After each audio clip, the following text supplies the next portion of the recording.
What is up, guys, and welcome to the first ever AEW Hot Takes. This is a series where I usually ask you for WWE hot takes, and then you guys send them over, and I'll tell you if I agree or disagree with you. But for the first time, we have a twist. I am only asking for AEW hot takes. I want to see how this performs. Maybe a lot of AEW fans would be into this new series. Anyways, let's get right onto the video with the first hot take. That comes from Psycho Boys, and they say that Cody Rhodes should turn heel by breaking his promise and then challenging for the AEW title, and screw it, have him beat Hangman for it. And I absolutely love this idea. I think it is genius, and it will make Cody Rhodes one of the true heels of AEW. Right now, the fans hate him, but this would make the fans despise him. Like, just imagine Hangman, after months and months of fighting to win the AEW championship, just loses 2 weeks later because Cody Rhodes says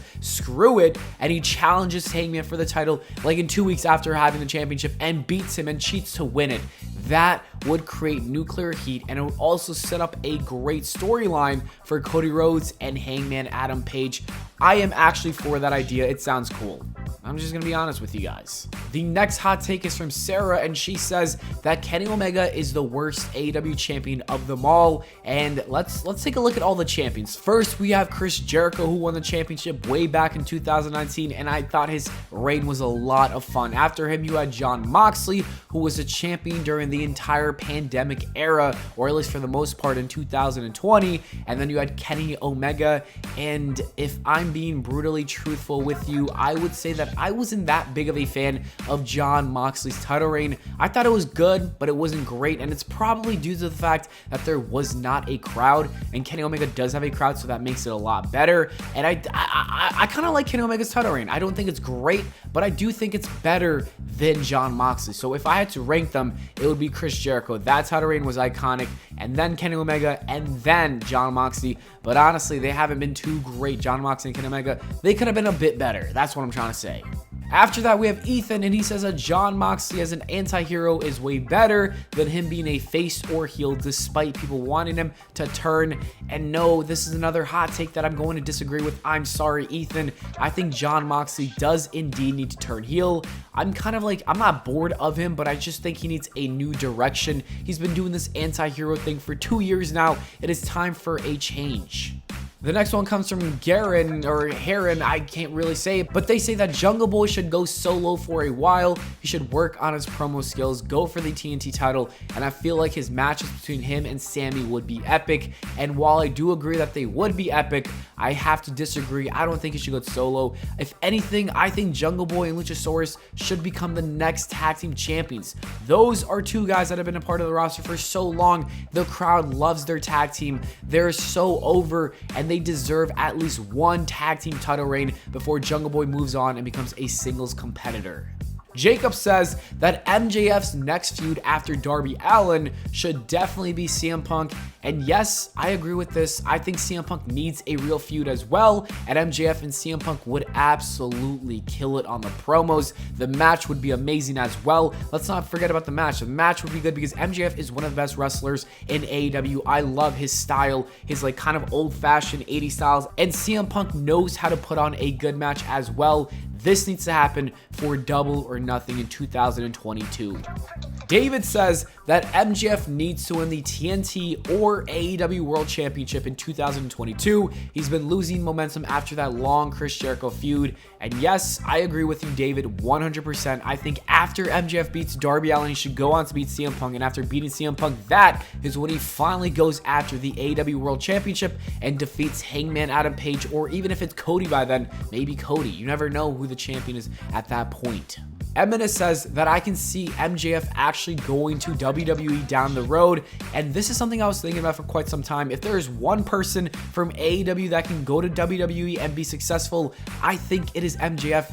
And if they throw a lot of money at him that he cannot deny because Tony Khan cannot match it, I could really see MJF moving over, making that transition, and doing super well. I don't think he's going to be as good as The Miz. I think he's going to have a better career. He would definitely kill it in that role, and he would get millions of dollars as well. Damien says that Adam Cole needs to win a title at some point very soon. We saw what he did with the NXT title, so giving him another championship would be great. And yes, Damien, I agree with you. He should be the next TNT champion. If I was booking AEW, that is what I would do 100%, not even a question. Airbreaker64 says Brian Cage, Lance Archer, Pac, Andrade, and Matt Sydal's booking is all over the place. And I will say this. I think Lance Archer is kind of overrated. He's not too great. Same thing for Brian Cage, and the same thing for Matt Sydal. You don't really have to worry about those three guys, but I do think it is concerning what's happening to Pac and Andrade. Both of those guys are really talented, and if there's any names out of the list that you just sent over, I think they should be pushed immediately. Like I said, Brian Cage can't cut a promo for his life. His wrestling is alright. Lance Archer is also kind of like just an average guy, and Matt Sydal is only really known for that RKO. Chris says that the AEW Women's Championship belt still needs a makeover. Yes, 100%. I don't understand why AEW brought a new belt for Britt Baker, only for it to look pretty like ugly and small still. Like literally, there was no difference that they made. Like maybe they did make a slight difference, but like, come on. It wasn't that great of a change. Cos Leon says that he actually likes the Pinnacle, and it was a great character boost, especially for FTR and Shawn Spears. And yeah, that's actually right. FTR and Shawn Spears weren't doing too well before this group came together, and I actually think it's a dope faction. They just need to be booked a little bit better, and I'd be happy with it. But the good news is, I think once MJF wins that title in 2022, that is when the Pinnacle really becomes a top priority in AEW.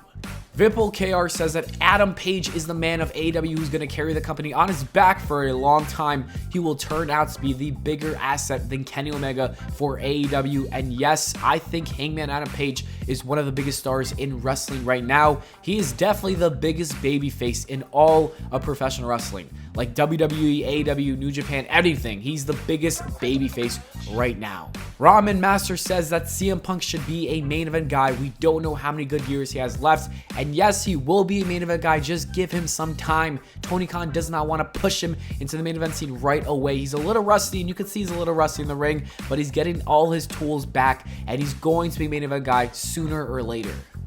Alex says that Darby Allin is this generation's Jeff Hardy, and I think he has the potential to be bigger and better than Jeff Hardy. Okay, I'll stop you right there, Alex. You had me when you said this generation's Jeff Hardy, but he will not be bigger or better than Jeff Hardy. Jeff Hardy literally wrestled during the Attitude Era and the Ruthless Aggression Era and the PG Era, and he's wrestling right now. You cannot say that Darby Allin is ever going to be better or bigger than that guy.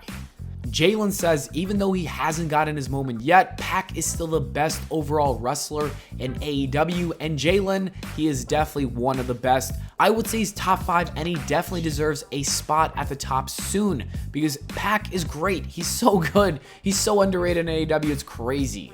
And the last hot take comes from Willie's Network, and he says that Andrade's WWE run has been better than his AEW run so far. And Willie, what I gotta say is, I don't think so. I don't think his AEW run is good. Obviously, it's not. But I don't think his WWE run was good either. At this point, both companies have failed to utilize Andrade properly. But I still think Tony Khan is going to figure it out. And in 6 or 7 months, we will be having a totally different conversation about Andrade. Anyways, that is it for this video. Thank you guys so much for watching. I hope y'all enjoyed. If you did, please make sure to leave a like and subscribe for more. Let me know some other AEW hot takes in the comments below. I'm very curious, and it will definitely be featured in a future video. And on the screen right now are some other videos that you should totally check out if you have some free time. So go ahead and click one of them. I will see you all in the next video.